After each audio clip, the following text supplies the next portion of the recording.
All right, let's see here.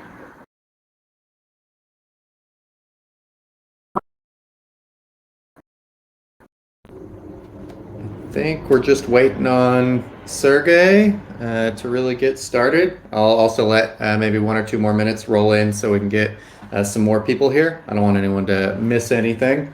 So, guys, if you need water, bathroom break, whatever it is, time is now. Also, it is being recorded, so no worries here. If you have to dip out at any point, I'll have this posted later today on our YouTube.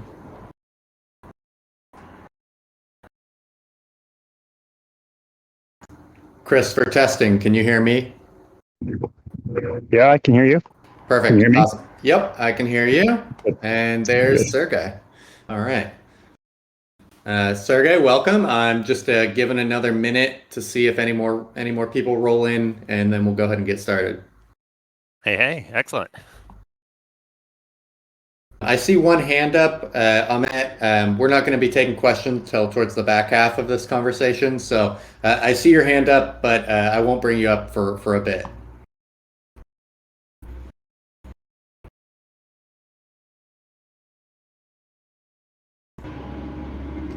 All right. Well, I will go ahead and start us off and, get this underway. And if more people roll in, that's totally fine.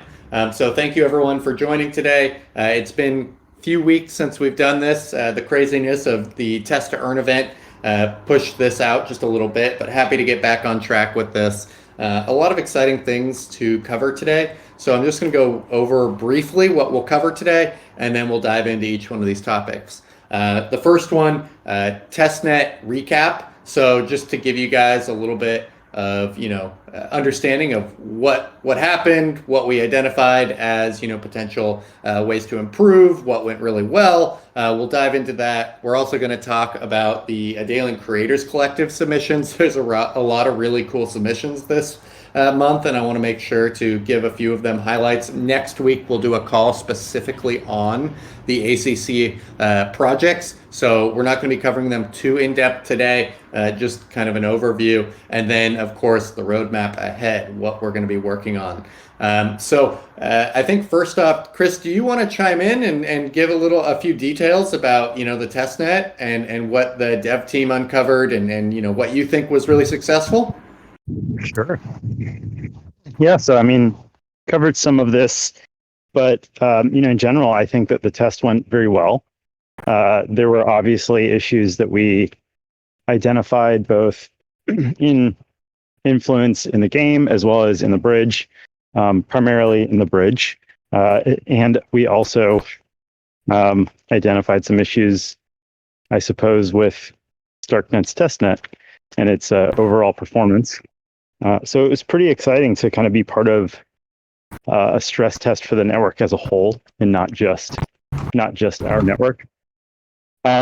We did have several just very poorly timed external changes that occurred that kind of created significant hiccups. I think the biggest one was shortly after we started, I think maybe a few days in, there was a pretty significant upgrade to StarkNet that occurred, and that kind of drastically changed the way in which all of our APIs that we interact with to get events, on-chain events, work. And so we had to kind of spin very, very quickly there to get that up to date. But I'm much more confident now today in the performance of our indexer, which actually did very well, as well as all of the changes that we've made to the bridge to ensure that that fairly complex user experience is hopefully fairly easy to understand, and I think most importantly to ensure that nobody can ever lose assets, even if the methods to recover them may be painful. But of course, we're going to do whatever possible to try to ensure that nobody ever has to even go through that kind of emergency release valve. So yeah, I mean, in general, I was really happy. It's great to see so many people participate. it's even been heartening to see that people are clearly leaving more and more of the asteroids as we get further into the test earn event for new participants. They're not going as quickly. People are kind of encouraging just take one, which is great to see. So really happy so far. Really happy to get as much feedback as we have, and excited to keep it going for another 2 weeks. And just to expand on that, for anyone here, we are going to be pushing new features out to the testnet periodically. Right now, what wasn't there during the original test to earn event, we have a new viewer. So that's going to be expanded upon over time. But if you guys haven't seen that, it's really quite cool. You can go into the client, click viewer, and see all the resource icons. So, it's honestly, I've spent a lot of time spinning models. That's actually a great point, and maybe worth kind of further expanding on. We are kind of changing the philosophy a little bit of testnet. That for phase 1 and 2, we were treating it a little bit more like a production chain in which we kind of got everything ready, launched it just prior, and even kept it private just prior to the actual test to earn events happening, and then let it go. That's going to change. We're going to treat it much more like a move fast and break things environment. So, expect that there will be bugs from time to time, but also expect that there's going to be a lot of new features, most of which we won't announce. So if you're curious and you want to dip in there and see if there's anything new, you definitely should, because we're going to start to be moving quite quickly and pushing new features on a fairly regular basis. And to follow up with that, we're also working both internally and with potentially some partners to basically allow you to identify whether or not you've completed, particular quests or rewarded events and things like that. So we're hoping that by testnet phase 3, that everything that you have done in the past and everything that will be, rewarded for, testing rewards, you'll be able to track very easily. I know that's something that we have talked about quite a bit.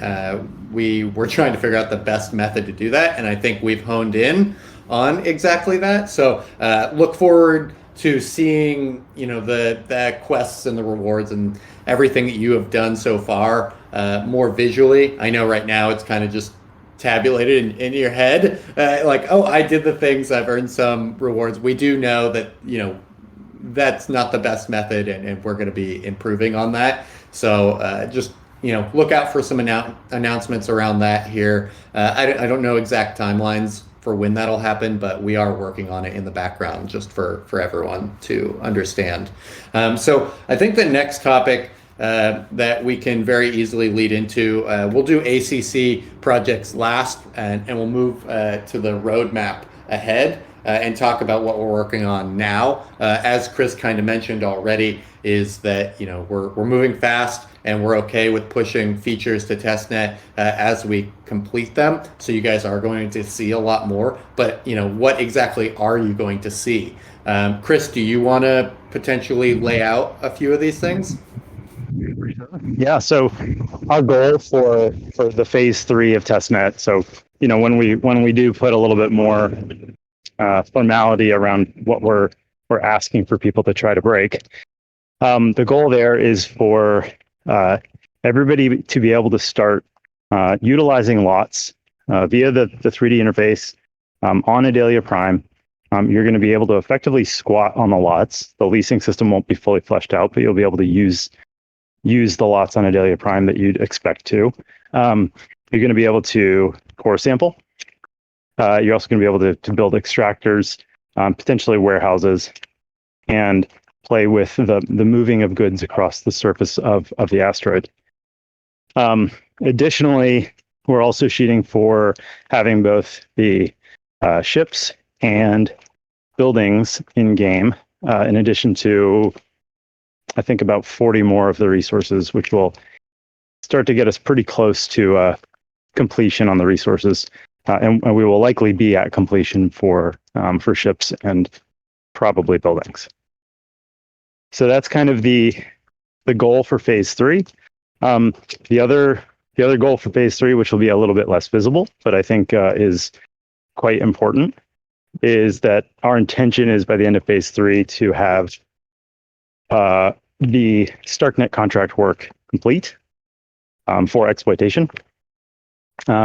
This wouldn't necessarily include all of the game balance that we will continue tweaking until release. But the core logic for the game itself, we are shooting for completion at the same time with that we would be launching phase 3. Hey, I just want to jump in there real quick.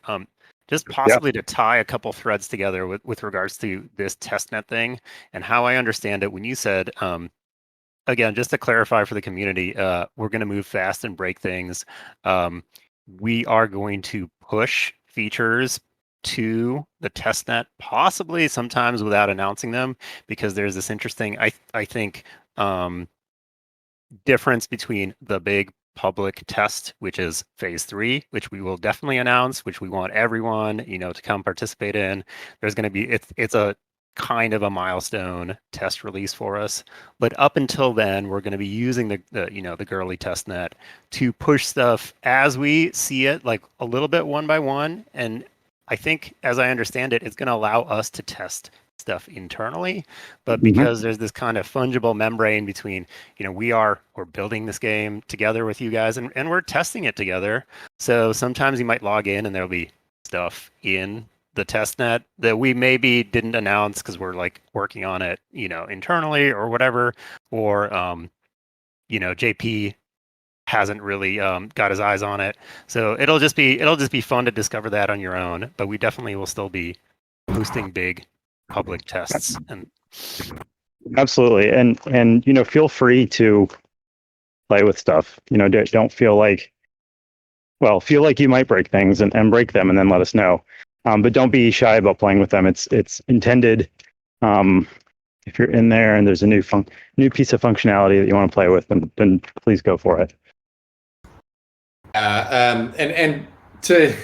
I already see some question here in the questions channel that's very relevant to this about kind of like simplex noise and maybe heat maps and things like that. Yes, that's part of this next release. I know Chris is actively working on that. Yeah, so I guess I could have expanded a bit when I said core sampling. That does include porting over the scanning mechanic from layer 1, which defines the bonuses for the asteroids, as well as we'll set that kind of simplex 3D noise distribution of all of the resources on your asteroid.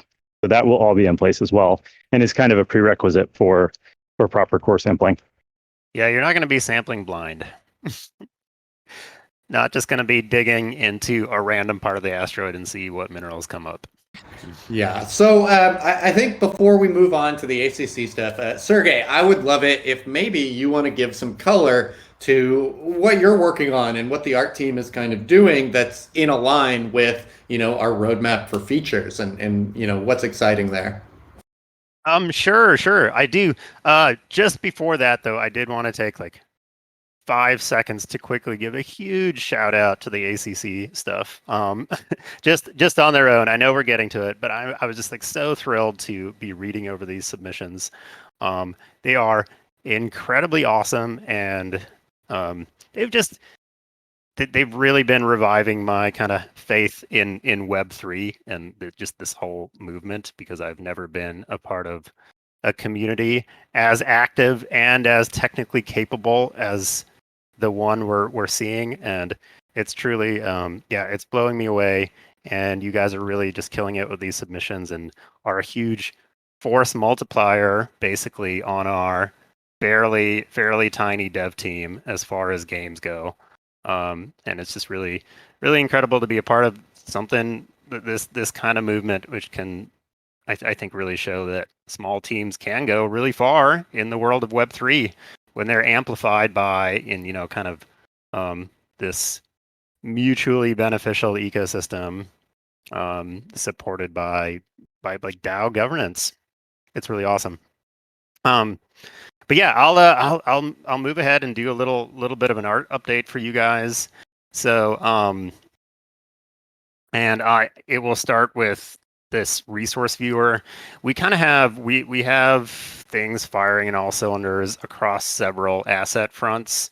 So we are basically making sure game models are ready across ships, across buildings, and across resource items. And the part of that that's furthest across the line that we're like comfortable sharing is these resource items. We're fortunate to work with a really great external outsourcer who has helped us immensely to get nearly 200 items now modeled, optimized, and ready to go into the world. And these items, it's really cool because you'll see the 3D models spin, and these are going to be the backbone of what makes up the influence economy. So it's really, really awesome to see them as far along as they are. And I can't wait to start doing gameplay stuff with them, which we don't have Proto here, but I'm sure at the next chat he'll chime in because he's been really integral to and helping us determine which items we need to model and how they've come together in the chains.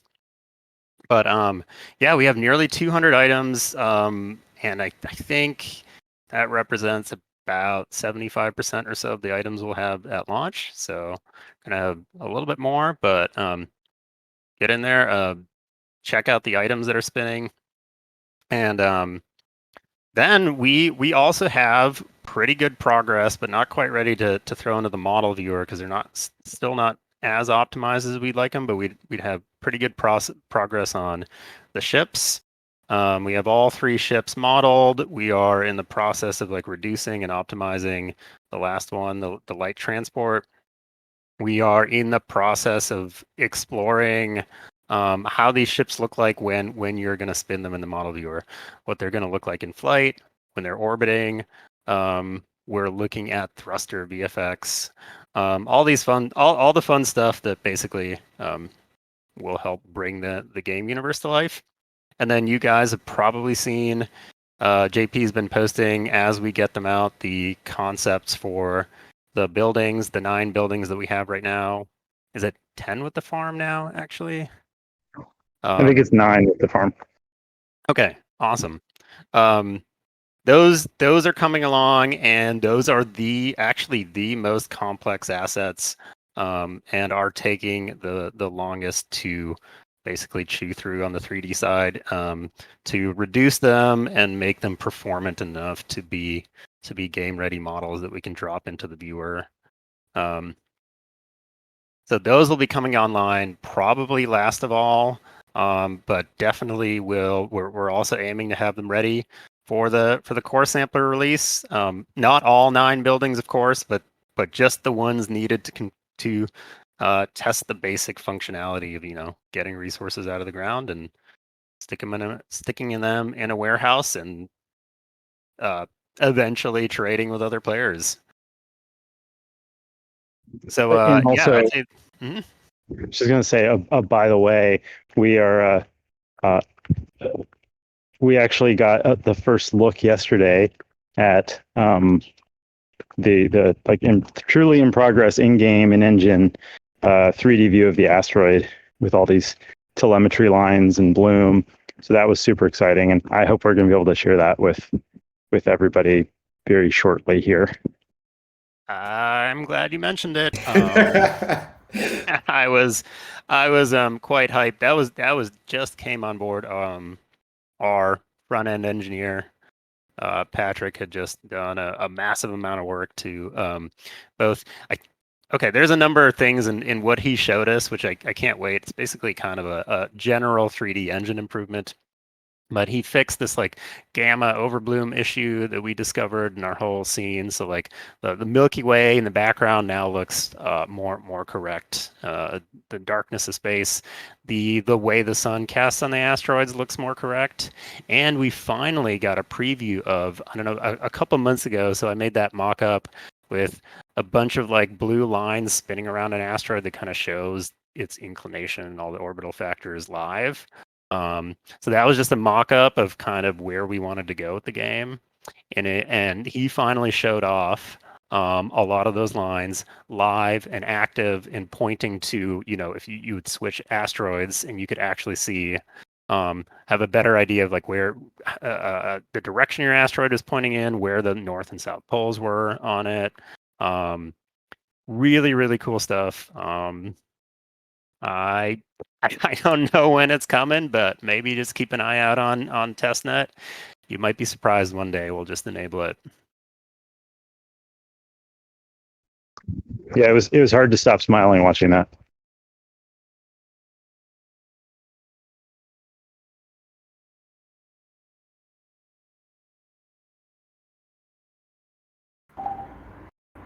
Can you guys hear me? I can now. Yeah. Okay, yeah, I had to switch mics. Anyways, before we move on from this, Sergey, I was wondering if you wanted to maybe talk a little bit more about the UI update that you're working on. You know, like what's actually going to be changing in the UI and the features that you're pushing. Oh, good deal. Yeah. Yeah, that's another project, besides the 3D assets. So what I'm looking at for this next release will basically be a look at so some fundamental things that need to be upgraded to enable gameplay in the game besides spinning around the asteroid, that are going to going to come with a lot of interface and HUD changes. So first thing, we're subdividing the main view in the game. So right now you can zoom into the asteroid surface, but there's really nothing on the surface.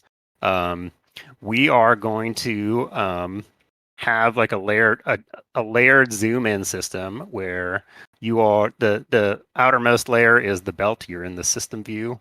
If you click an asteroid, the idea is you can click one asteroid to get basic level information on whichever asteroid you found in the belt. It's kind of hard to do that without filters, without really knowing, but you can just click around random asteroids. But the idea is you double click on an asteroid and it takes you one level deeper. You'll zoom into that asteroid and you have the asteroid view there with all the telemetry lines and stuff like that. As you continue zooming into the asteroid, the plots will become visible and you'll be able to do the same thing. You'll be able to double click on a plot and it will zoom in, and then it will take you to a building view on the HUD, and it will show you, oh, hey, this is an empty plot, or there is such and such building here, or here there's an owner here. Maybe they've laid down plans to build a building, but haven't constructed it yet. Within building view, you'll be able to go one level deeper because a single lot on an asteroid can contain any number of items as long as it fits within the meters cubed capacity of that lot. So you'll have all these resources located on the lot, whether or not they're warehoused or they are earmarked for construction because you're about to construct a building on there. And it'll happen. You'll double click on a resource and it'll take you to the resource view for that resource. And that's as far down as the drill down goes right now. And from the resource view, the long-term plans, of course, are to stick the formulas in there for where that resource fits into the production chains. So you can kind of click around and then it becomes an encyclopedia of, well, hey, this resource is used, to produce XYZ, and it is also required, ABC to produce this resource. So you can travel up and down the chains within that resource viewer. But yeah, the main focus I would say on testnet phase 3 is going to be in this asteroid view, because you're going to be able to select a plot, view the details for every plot in the game. You're going to be able to perform actions on that plot. The actions would be, construct a building, construct core sampling, view information on that plot. And yeah, you're going to be able to spin around the building in there, and it'll be supported by the HUD. There's going to be a number of, let's see, what else? We have this for the first time, I think, on StarkNet. This is related to Web3 gaming, but we're going to have these confirmations that say, when you're taking a game action that's going to be like on the blockchain forever, It's going to be a specific pop-up that I'm thinking right now. And a lot of our game actions are going to, this means whatever Starknet gas fee is going to be incurred. This is going to constitute what is known as like a game move. If this were a game of chess and you make X number of moves, there are just like traveling around and seeing what's happening. But if you actually want to perform a move as a wallet account in this game, you're going to have to take a blockchain transaction, and that's going to pop up a very specific pop-up that says, okay, this is what you're about to do. This is how long it's going to take. And this is what the estimated gas fee for that is, and that'll prompt the subsequent wallet UX, which we're also in the middle of optimizing and figuring out how it works with session wallets and whatnot. So I think everyone can tell we have a very large release coming up, and I know the team's working extremely hard to get all that done. So thank you, Sergey. Thank you, Chris, for sharing that roadmap and what you guys are working on. It's honestly super exciting, and I cannot wait to release more and more of this into the community. And the fact that the testnet is just going to have features pop up into it, I would suggest everyone here, maybe once a week, just pop into the testnet, see if any new buttons are there, because it's going to be happening. So moving on to the next topic, and I could not be more excited about it, and Sergey kind of already expressed this, but our Adalian Creators Collective. This is, I think, core to being on Web3. It's core to how we want to build this game, and it's core to giving people more tools and ways to be competitive within Influence when it launches. The submissions this round, they're very impressive. I not to say the round one wasn't impressive. They are both impressive, but looking at these new submissions, you can see that past projects have developed way more feature sets within them. You can see new projects arising within them, and I could not tell you which one is my favorite, because I love all of them. Really, I do. Even the Turkish testnet guide. It's amazing to see that we're reaching more communities, more languages, and trying to bridge that gap for understanding and education. So, all of these things are really important. We're going to go into the ACC projects individually next week. So I'm going to leave it pretty much at that, unless we want to, have questions, or anyone in the audience here wants to come up and talk a little bit about, anything. You guys can ask us questions about the roadmap, the testnet, or, ACC. I think at this point, we'll just open up community questions. Again, if you're new to this, we do have a channel called Questions. It's in the voice channels category. You can just type your questions if you don't feel comfortable coming up on stage.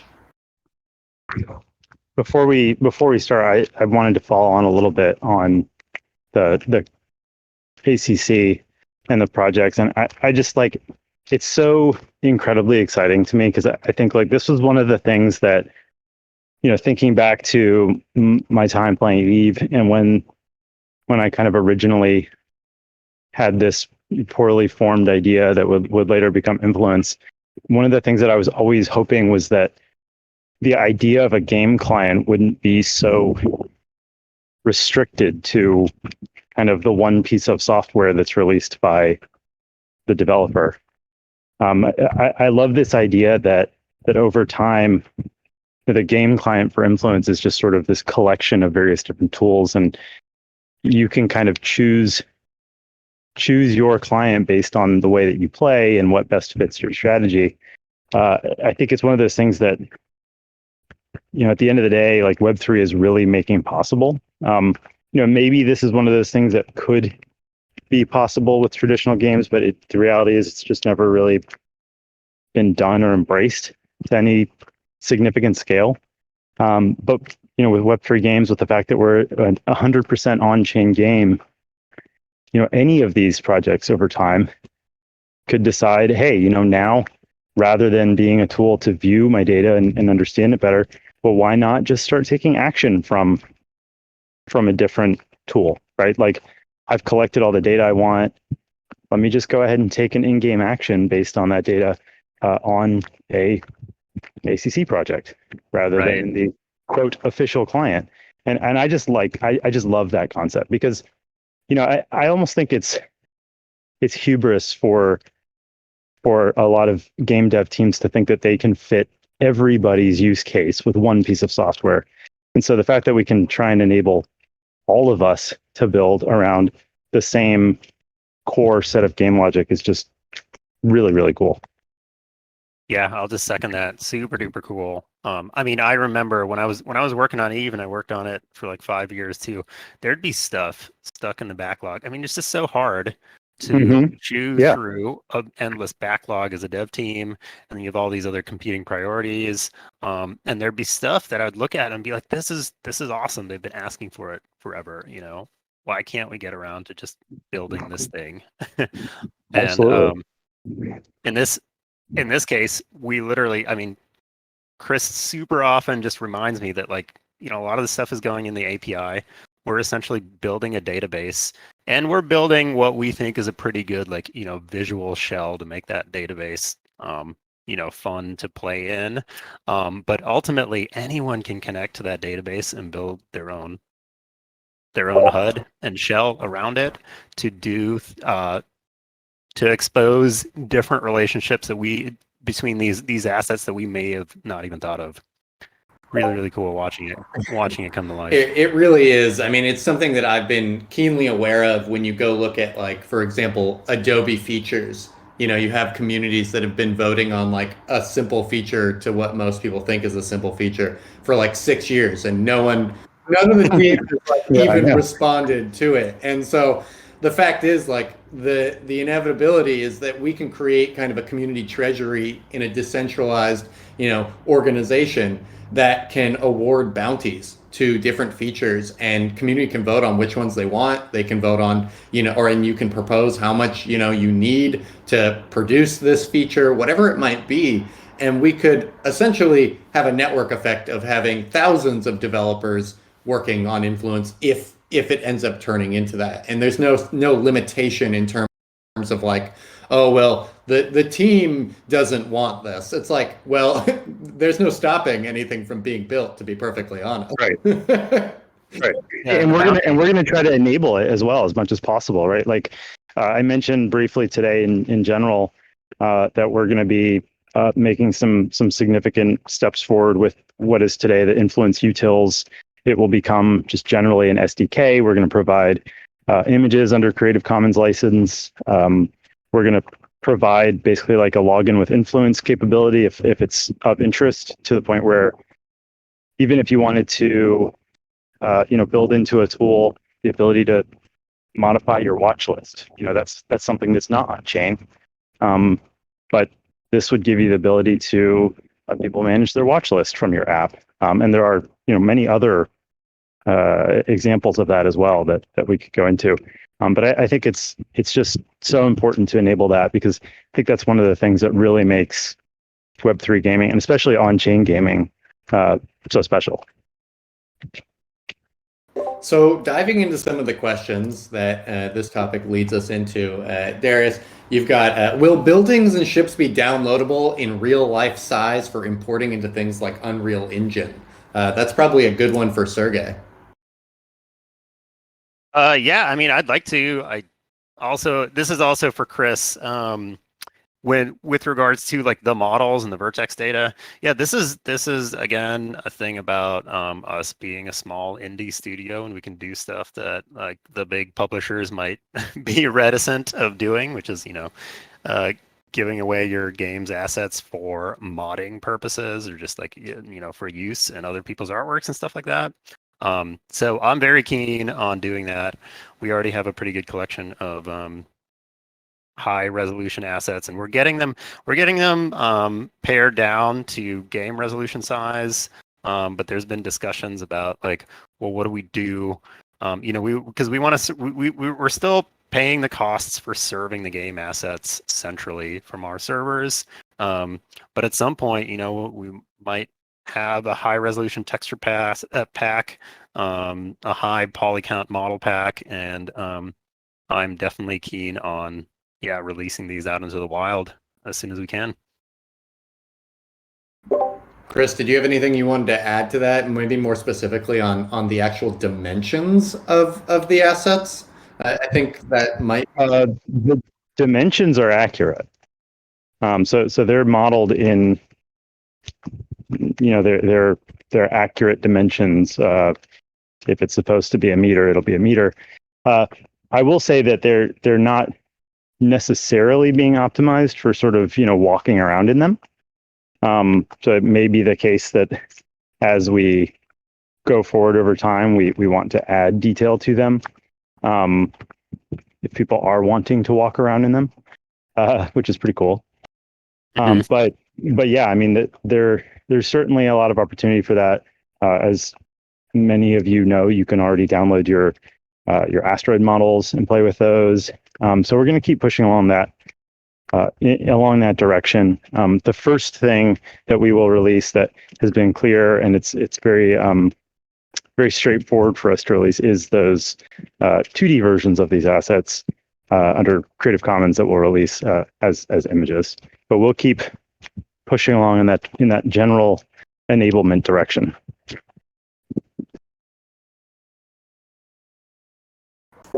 So the next question we have here is, will buildings we get on AP be leased to us? I assume we lease them at no cost, since owning them would let us deconstruct them for modules/resources, causing problems in the market. Chris, do you want to maybe expand a little bit on potentially the squatting feature of AP and what ownership means? Yeah, so I mean, I can talk about. There's kind of two steps here. The first is the phase 3 of testnet. There will be no resource requirements for building buildings in phase 3, so it's not really yet an issue at that point. You'll just be able to plop down a footprint and immediately start building a building. But in the future, you'll be responsible for having those assets delivered to build those buildings. That being said, yes, the squatting aspect of ownership is quite interesting. The buildings themselves are controlled based on the lot, based on who controls the lot. And so there's kind of like a hierarchy there. Number one, you have the owner of the asteroid, who is sort of the default controller of that lot. If they have chosen to lease the lot, at that point, the tenant becomes the controller of that lot. And finally, if there's no building or ship present, it provides the opportunity for any player to drop in and effectively become a squatter and start building a building at that point. And so there's going to be some interesting game mechanics there, because the tenant or owner of that lot still has the ability to kind of come in and at any point and just say, no, I'm kicking the squatter off. But it does put some pressure on kind of the continual usage of lots for those controllers. But to simplify things for phase 3, we're going to make things pretty straightforward.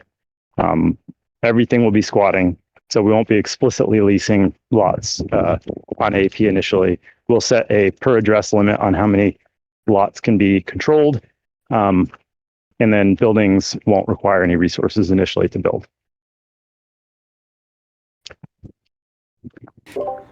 So hopefully that gives you guys some color on at least phase 3 is going to be pretty simple. The actual game and squatting and things like that. I'm extremely excited to actually see what emerges from this. I think there's going to be some interesting strategy around that in general. So, but again, I think that's the beauty of this game, is that we're making it so that there is a lot of potential for emergent gameplay. Well, and actually, JP, I may want to continue on just with one more piece there, because I realize the question may be related to, like, how do we start when the game is live if we just have an empty leased lot. And the idea there is you would initially just put down a blueprint for the building that you want to build. And most likely that's going to be like an extractor or warehouse. And at that point, you have this basically temporary storage location for resources. in that blueprint that can receive just the materials required to build it. And so if you needed to, you could buy those materials in the marketplace. You could move them from a ship that you've landed on the surface. You could move them from another storage location you already control on the same asteroid. But that would be kind of the genesis for a new lot and a new building, and how you would kind of really get started. I think it's worth underscoring one more thing too, because we've used the word squatting many times now already, the S word, and I'm like, just want to underscore that the purpose of the test will not be to test squatting mechanics. That by itself will come way later, right? And the principle behind the squatting mechanic is basically the philosophy behind it is just sort of the creative renewal that comes from being active in our game. That if you're not active and you're a landowner in our game, some of your land might be used by somebody else to make a profit. So. With the caveat of, you can become active at any time again. So it's Precisely. yeah, it's a good way to balance, I think. It gives owners their rights, but it also doesn't mean that you can buy up the whole universe and then just sit on assets and no one can play. Yeah, same for the squatters, right? You can be a Yeah. squatter and become inactive if you're not tending to all your squatted lots. Yeah, so moving on to another topic, which I actually really like. We've got a question of, basically, there's currently this political intrigue for creating characters through the crew assignments, and they're wondering if there's going to be more of that. I wish Jessica were here to be able to give a bit more color on that. But Chris, do you maybe want to give a little insight into the events? Sure. Yeah, so one of the I think cool features that we're working on is basically pseudo-random events, events that are based on a lot of different factors or a lot of different possible factors. It may be the composition of your crew. It may be an action you are taking. It may be that you're the first person to do something on a specific asteroid. But we have a lot of these sort of triggers for, I think at this point, this is a work in progress, but I think we have somewhere around 50 of these unique stories, out of which there are somewhere close to 200 different possible permutations, and they can all kind of pop up every so often. So it may be that you're running your extractor and your extractor finishes and a random event pops up, and you get to make a decision based on a in-lore story, and that decision will potentially give you an opportunity to gain a cosmetic trait on one or more of your crewmates. It may give you the opportunity to gain a impactful trait on one or more of your crewmates. It may give you the opportunity to earn sway for an activity.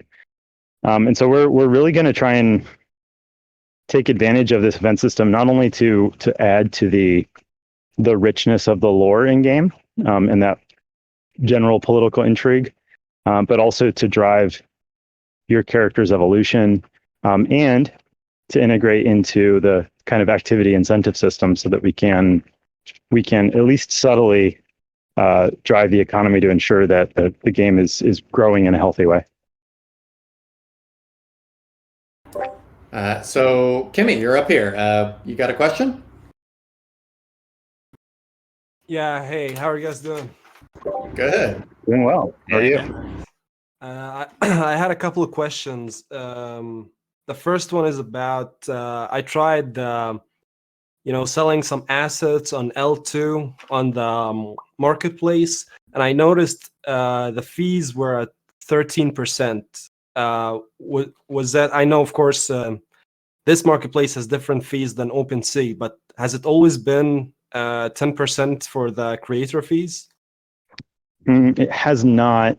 It was on the crewmates on L1 because they were all minted for free. I think the asteroids are 5. Oh yeah, But I think it was crew. It was crew I was trying to sell, but yeah, I was I just wanted to make sure. that will change though. That I think that they probably just picked up what was already there. If you want me to refund you some of that girl ETH, I'm happy to. No, no, no. I just wanted to make sure that like you guys didn't change something without telling us. No, we will be dropping the crewmates royalty as well, just given that they are about to become a paid asset in the game. Oh, that's great to hear. Thank you. Yeah, the second question, I was just a bit worried about. Can you guys give us a figure on how much of the total sway supply is being used for test to earn? Yeah. If you look at some of the docs that we've written, 1% of the total initial distribution of Sway will go to all of the test to earn events. So not each round, not half of a round or anything like that. It's all being broken up, and so the final sum will be 1%. Okay, perfect. Yeah, I think a bit like a couple of us maybe were worried about if, some people get to influence just to get some sway and test it. Not everyone, of course, but it gets you worried a little bit when the game actually launches that there's going to be a big sell-off. But if it's 1%, then it won't really do anything. Yeah, and it's also spread across, I think, thousands upon thousands of people. And out of those thousands of people, I think many of them will actually be players in our game that are going to use that sway to hopefully build an early competitive edge and infrastructure to, basically going to buy assets on marketplaces. So, whatever you guys decide to do with your sway is totally up to you. If you've bought a bunch of mainnet assets, you've participated in all the test to earn events, and on day one you sell all your sway for whatever the market, will bear, then you can do that. But if you're going to be a player in this game, you might be put at an extreme disadvantage to have no sway and a bunch of assets, and now you're trying to figure out how you're going to build infrastructure and be competitive. Yeah, absolutely. Thanks for answering the questions, and great work, by the way. Yeah, thanks. Thank you. Okay, so we've got some more questions here. How does a landowner prevent squatting? And does he somehow seize the plot, building, or resources upon its creation by the squat, from that squatter if they do decide to become active? Yeah, so the answer to that is by doing that. So the threat of that as a possibility is going to be fairly discouraging for swatters. It's really, in the end, I think, a mechanic that will drive owners and tenants to actually pay attention to their lots if they're unused. And I think one of the really strong points to this mechanic is that it does protect from the eventuality, the likely possibility that there will be some asteroids that are lost in some way. Wallet keys are permanently lost. There's likely going to be some sort of free for all pirate havens with squatters, which is kind of cool. But it does ensure that those asteroids are still part of the game world. In general, if you're an owner, you might not even be all that upset if there's a squatter, because you're going to be getting effectively something for free by kicking them off. So it's not going to be. It's not supposed to be the primary way that you make use of lots in influence. It exists more as a kind of release valve to prevent almost the loss of land over time. Yeah, I had someone talk to me that a power play could be a huge owner pretends that they've lost their keys to their wallet and a giant pirate Right. city is built there, and then they just say, "So actually, I have my keys," and then for an entire city. Exactly. Yeah. I mean, it's a risky venture, just like it is in reality. You're risking losing the access to that space, kind of at the drop of a hat, and so it is a special mechanic that, like I said, is not intended to be the primary way that you're making use of land. Yeah, so next question that we have is around the approximate date for the next asteroid sale. Chris, you wanna give them some details on why we haven't announced any date? Yeah, we have this conversation every so often as well. There's a lot of factors. So if we were to have an asteroid sale now, it wouldn't have to be on L1, but I think it would be highly advisable, just considering that StarkNet mainnet is still an alpha product and will go through a regenesis. I think it would save significant headache to only need to bridge from L1 to L2 one time, rather than having to bridge from chain to chain twice. So that's intended to kind of reduce complexity. I suppose that we could have a sale on L1 now, but obviously now we're not really seeing any improvement then at that point with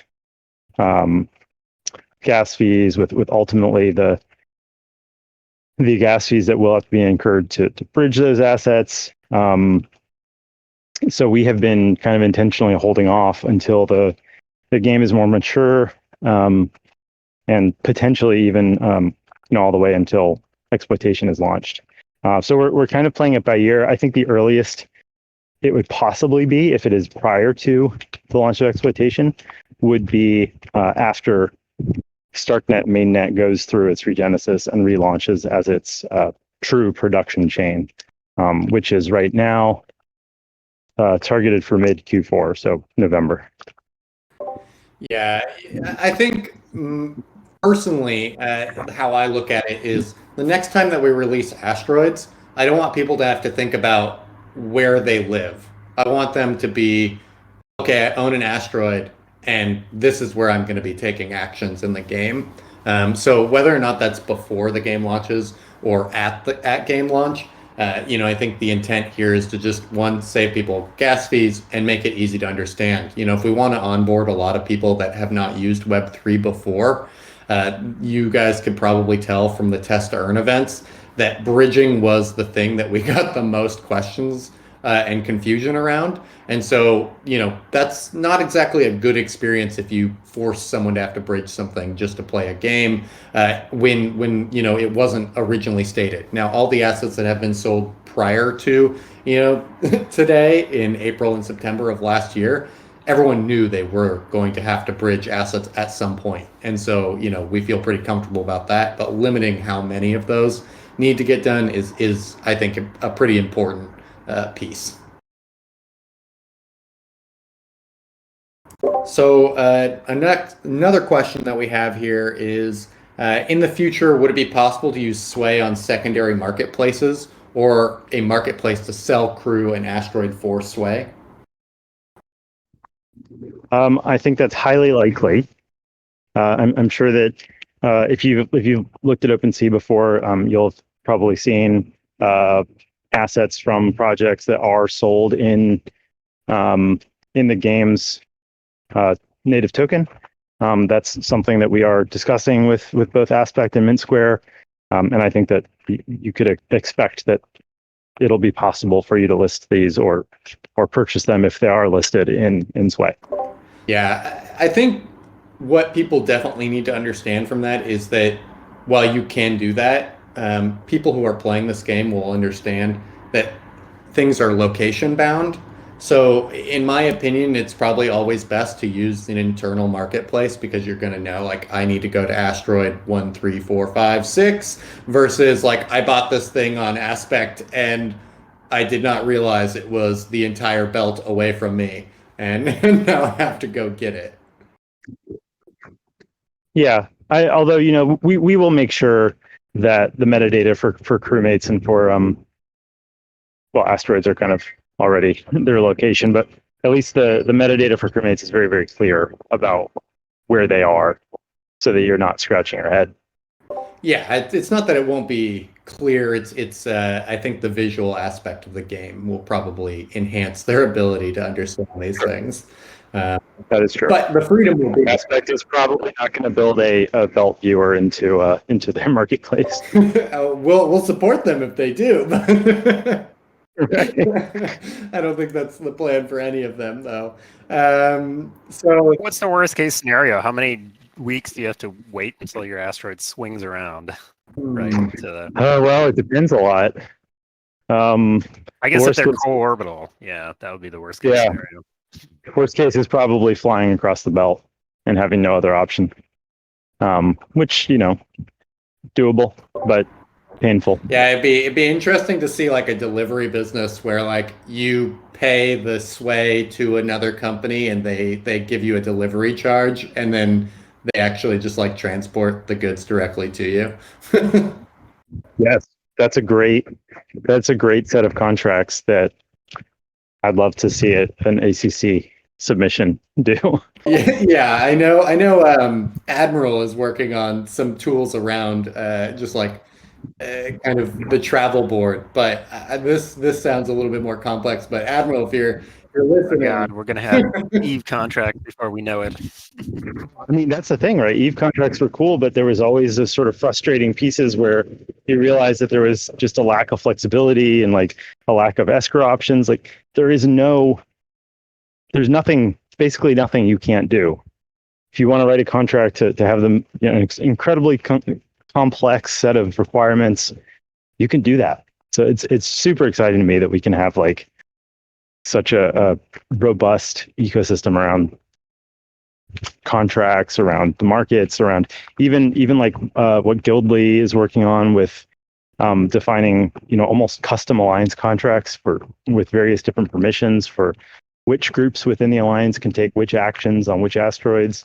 It's just super cool that we can have so they're much. all cryptographically secured smart contracts that run on top of the game layer. Very cool. Yeah, there's some pretty interesting things coming out with these ACC projects. I don't know if you guys saw TND's Travis, influence sales bot. That thing is a total beast. It's so cool. I talked with the team yesterday. Cartridge, is working on some pretty incredible tools as well. And all these other submissions are just going to like, in my opinion, add so much depth for a player that if you do end up enjoying the game of Influence, you will have no issues getting lost in the immersiveness that the community is providing.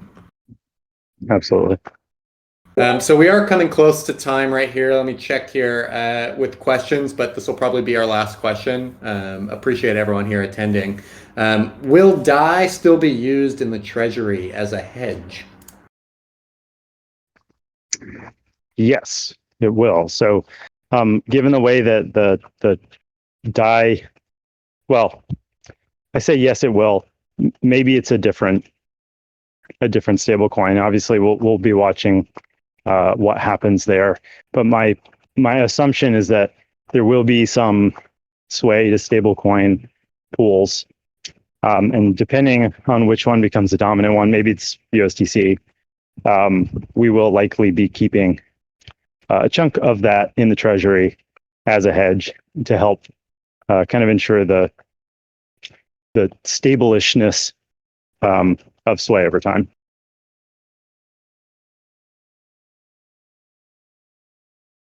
I like that word, stable-ishness. Yeah, we're not aiming for any sort of peg. We're just trying to look to remove a lot of the volatility from the currency so that there's a little bit more reliability in using it as a medium of exchange in the game.